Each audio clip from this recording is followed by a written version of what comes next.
Well, hello, Mark Beaton here again for the Men's Well, and coming to you today from Armidale, northwestern New South Wales, and what a beautiful little town this is here.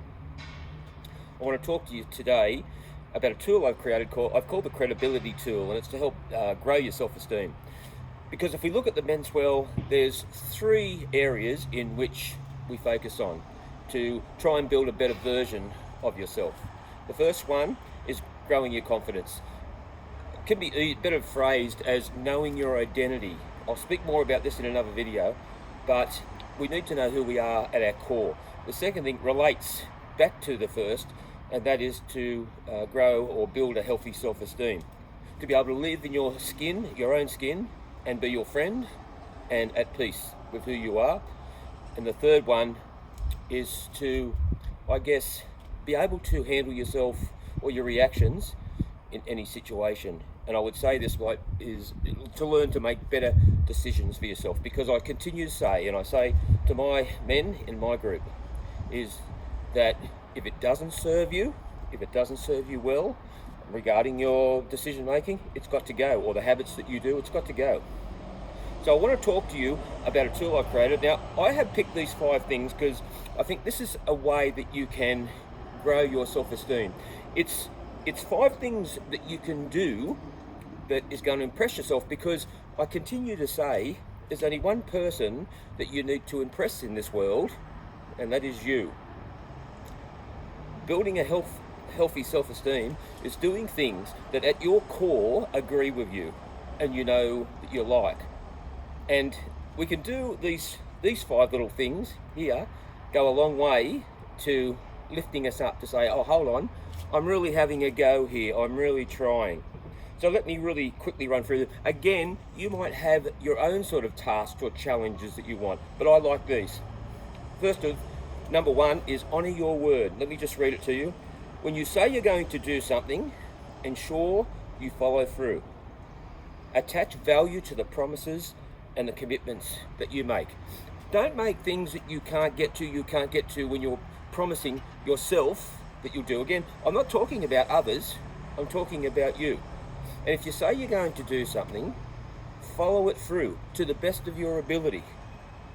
Again, this just sends a strong message to your core about who you are, that you're trying. And that's all that anyone can ask of themselves, is to really have a go.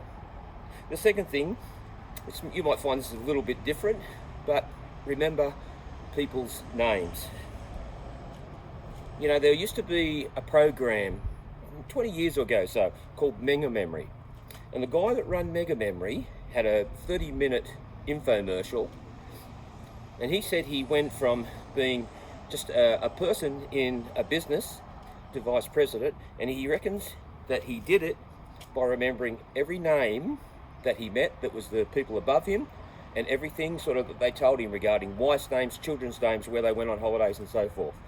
And people were so impressed that they just said, this is a smart guy who's tuned into the company. Anyway, he got promoted. That's not what we're after, but I'm saying to you, you will be impressed. Are you the type of person that forgets someone's name straight after? I want you to look at this process here. When you meet someone and they introduce themselves, you look them in the eye.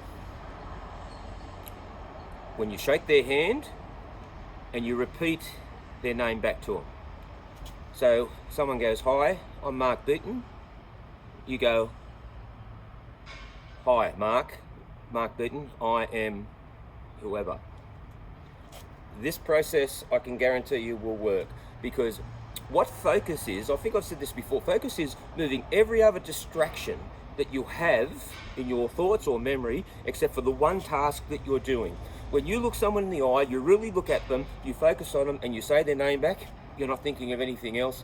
Your brain has a lot better recall on remembering that name or that process. The third thing, don't exaggerate or embellish your statements when you talk to someone about anything.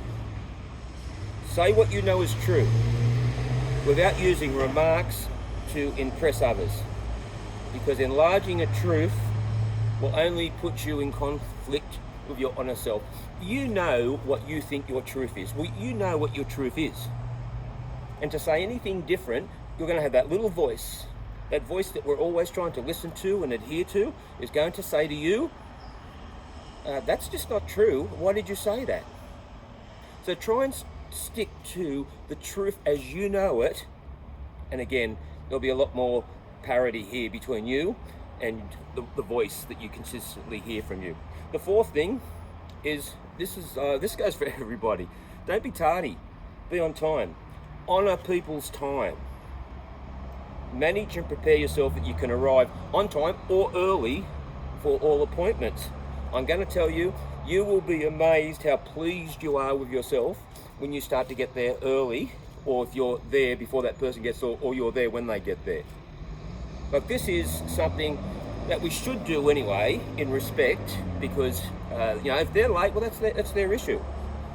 But for us, I would say to you, you'll be amazed by yourself if you can apply this. This is something that will really raise you, and that's what we're trying to do. We're just trying to give little hints to raise your self-esteem, that the person that you're hearing from in here that keeps keeping you, on your morals and principles and what you feel that you should be doing as who you are, well, this is the guide. The voice that you're hearing in here or in here is the guide to tell you that you do this, we're in peace with each other. The last thing, and this is I'm very strong on this point with my men in my group. Never use words like loser or pathetic to describe yourself. That's not helping. What did I say earlier in this video? You do things that serve you well, and if it don't serve you, you remove them. This is absolutely not. It doesn't matter what you do. You are human and you make mistakes, and we always have the ability to say sorry for what we've done. And it's a practice of saying sorry to ourselves that we should be looking at. When you do something that isn't who you are, say sorry to yourself. I do it verbally. It's not crazy. It's just good self-esteem. Let me say this to you. I want to go back to what I've said in step 4 of the charter. Fact versus fiction. You are not a loser. You're a human being with an incredible number of complicated functions. Remember these words: forgiveness of self and patience in growth. Well, I think these are good tips. These are good tips, again, to help you come into parity with the voice that you hear that always tries to keep you in a good place. Because if you're getting these messages from you that are saying, oh, I'm bad, I'm not good, all you're hearing is a voice that's trying to put you on the right track of who you are at your core identity. And that is what I'm going to speak about next, is finding who you are. Your original identity, I don't believe, changes. Well, thanks for tuning in. Please share this video with others you think that might help. And thank you for being part of the Men's Well. Mark Beaton, here at Armidale. Goodbye, and talk to you shortly. Bye.